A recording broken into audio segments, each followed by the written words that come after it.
नमस्कार दोस्तों, आप सभी का स्वागत है हमारे YouTube चैनल BLN न्यूज़ पर। दोस्तों, आज इस वीडियो में हम लोग अम्लीय वर्षा के बारे में चर्चा करेंगे। तो आइए जानते हैं कि इस वीडियो में हम क्या-क्या पढ़ेंगे। पहला हम पढ़ेंगे कि अम्लीय वर्षा क्या है। दूसरा पढ़ेंगे कि अम्लीय वर्षा कितने प्रकार की होती है।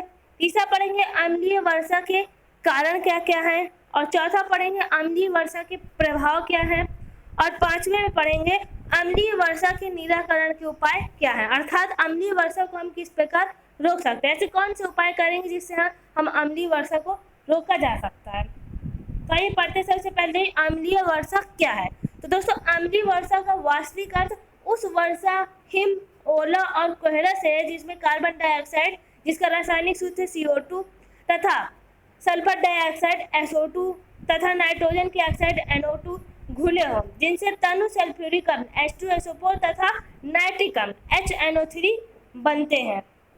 दोस्तों, इसका रासायनिक सूत्र है SO2 + NO2 + H2O से जब मिलकर HNO3 यानी नाइट्रिक अम्ल और H2SO4 यानी कि सल्फ्यूरिक अम्ल बन जाता है तो ये अम्लीय वर्षा कहलाती है। दोस्तों, जब हमारी सल्फर डाइऑक्साइड और NO2 गैस पानी में मिल जाती है तो ये HNO3 तथा H2SO4 के रूप में परिवर्तित हो जाती है, जो अम्लीय वर्षा कहलाती है। अम्लीय वर्षा की सर्वप्रथम खोज रॉबर्ट हैंक्स स्मिथ ने की थी। और आइए थोड़ा जनरल नॉलेज देख लेते हैं कि अम्ल वर्षा का pH मान क्या है, 4 है। और वर्षा का जो नॉर्मल वर्षा होती है उसका हमारा pH मान होता है 5 से 5.6 तक। तो दोस्तों, जान लेते हैं कि हम अम्लीय वर्षा के कारण क्या है। तो अम्लीय वर्षा का सबसे प्रमुख कारण है वायुमंडल में वायु का प्रदूषित हो जाना। जब वायुमंडल की शुद्ध हवा में जब कोई अनावश्यक तत्व जैसे गैस इत्यादि सम्मिलित हो जाते हैं जिससे वायु प्रदूषित हो जाती है, जो अम्ल वर्षा का एक सबसे प्रमुख कारण है।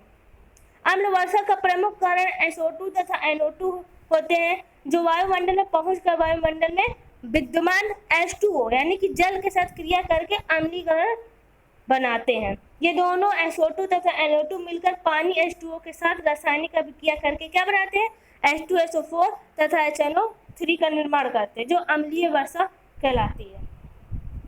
अब जान लेते हैं कि अम्लीय वर्षा का प्रभाव क्या-क्या होता है। तो अम्लीय वर्षा का सबसे अधिक प्रभाव हमारे पेड़ पौधों पर पड़ता है। अम्लीय वर्षा के कारण पेड़ की पत्तियां सुलझ जाती हैं, पेड़ पौधों के रंगों में परिवर्तन आ जाता है और उनकी प्रजनन क्षमता भी कम हो जाती है। दूसरा प्रभाव है अम्लीय वर्षा का प्रभाव खेतों की भूमि में भी पड़ता है।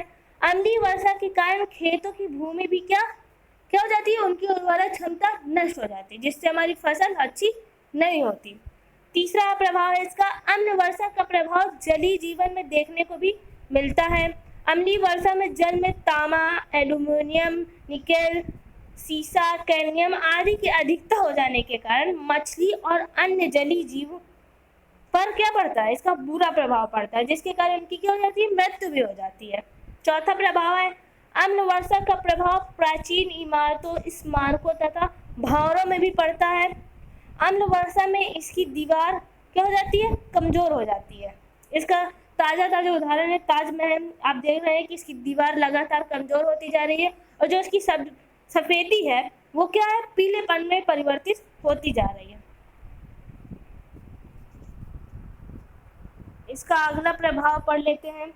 अम्ल वर्षा का प्रभाव मनुष्य के स्वास्थ्य में भी पड़ता है। अम्ल वर्षा से क्या होते हैं, श्वसन संबंधी बीमारियां उत्पन्न हो जाती हैं, जिससे हमें सांस लेने में कठिनाई महसूस होती है। सातवां है अम्लीय वर्षा से मनुष्यों को त्वचा पर बुरा प्रभाव पड़ता है। त्वचा में क्या हो जाती है, खुजली उत्पन्न हो जाती है और छोटे छोटे दाने पड़ जाते हैं। आठवां है अम्लीय वर्षा के कारण जहरीले धातुएं भूमिगत पेयजल स्रोतों में मिलकर भूमि के पानी को भी क्या कर देती है, दूषित कर देती है। आइए दोस्तों, अब जान लेते हैं कि अम्लीय वर्षा के निराकरण के उपाय क्या क्या हैं। तो पहला है अम्लीय वर्षा के निराकरण के लिए सर्वाधिक महत्वपूर्ण है कि हम उन स्थानों, कारखानों को नियंत्रित किया जाए जो वायुमंडल में क्या करते हैं, वायु को प्रदूषित कर देते हैं। चौथा है वायुमंडल में SO2 की मात्रा को कम करने के लिए ऐसे ईंधनों का उपयोग करना चाहिए जिसमें क्या हो, सल्फर की मात्रा कम हो।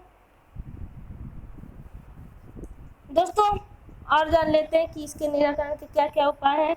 सौर ऊर्जा को स्वच्छ तरीके से उपयोग करके भी हम अम्ल वर्षा से बचा जा सकता है। उदाहरण के तौर पर कचरे का पुनर्चक्रण, इलेक्ट्रिक कारों का उपयोग करना।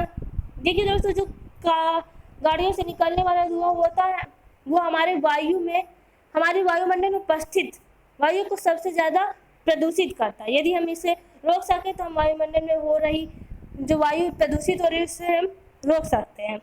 अगला है अम्लीय वर्षा का एक अन्य निराकरण का उपाय, उत्प्रेरक कन्वर्टर, जो सभी कारों, बसों, ऑटो और अन्य सड़क परिवहन के लिए क्या है, आवश्यक है। कन्वर्टर को धुएं के, दोस्तों जान लेते हैं कि ये कन्वर्टर क्या होता है। देखिए, इसे जहाँ से धुआं निकलता है वहाँ पास लगाया जाता है, जिससे वह धुएं से निकलने वाली N2, CO2 आदि गैसों को क्या कर देता है, शुद्ध वायु में परिवर्तित कर देता है। अगला है चूना के पत्थर का उपयोग करके झीलों, नदियों और अन्य जल स्रोतों को अम्लीय वर्षा के नुकसान में बचाया जा सकता है। आठवां है हमारा, अधिकांश कारखानों को अब स्क्रब्स से लैस होना चाहिए। स्क्रब्स क्या होता है, जो पानी और चूने के मिश्रण से छिड़काव किया जाता है। अम्लीय वर्षा तथा अन्य पर्यावरणीय प्रदूषण के प्रति लोगों को जागरूक करना चाहिए। दोस्तों आइए जान लेते हैं कि अम्लीय वर्षा के प्रकार क्या क्या हैं। तो हमारी अम्लीय वर्षा दो प्रकार की होती है। पहले गीली अम्लीय वर्षा और दूसरी शुष्क अम्लीय वर्षा। तो जान लेते हैं कि गीली अम्लीय वर्षा क्या है। तो जब अम्ल वर्षा में हिमकोहरे या धुंध के रूप में जमीन पर गिरता है तो वह वातावरण से अम्ल को निकालता है और उन्हें पृथ्वी की सतह पर बरसाता है। जब ये अम्ल जमीन से बहता है तो ये बड़ी संख्या में पौधे, जानवरों तथा जलीय जीवन को प्रभावित करता है। ये अम्ल नाले का पानी, नदियों और नहरों जैसे जल स्रोतों में बहता है, जो बाद में समुद्र के पानी में मिलाया जाता है, जिससे जलीय आवास प्रभावित होता है। इसे क्या कहते हैं, गीली अम्लीय वर्षा। शुष्क वर्षा के बारे में जान लेते हैं।